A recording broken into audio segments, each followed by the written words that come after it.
they're all harmful, actually, because I think they're false and they're taken to be true by most people.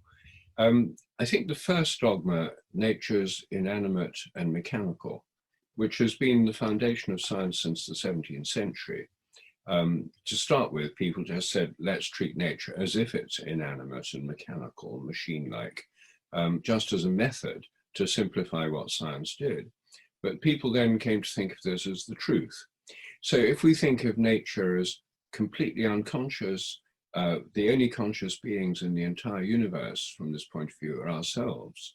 For some mysterious reason, consciousness has emerged in brains, and especially human brains, and animals no doubt have some, but we've got more than anyone else. This leads to the idea we live in an unconscious, purposeless universe, and we're the only conscious beings in it, or the only ones that matter. And it means we can do what we like.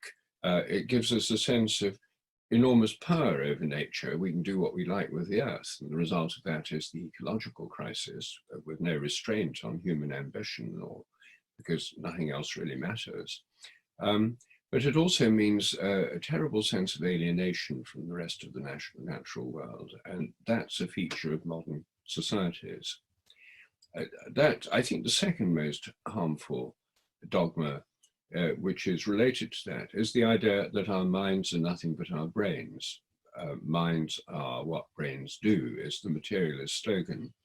And so this philosophy of materialism, the idea that the only reality is matter, and matter is basically unconscious, doesn't really explain our own consciousness. In fact, that's why in the philosophy of mind, the very existence of human consciousness is called the hard problem, because there's no way you can solve this problem from within materialism if you assume everything else is unconscious.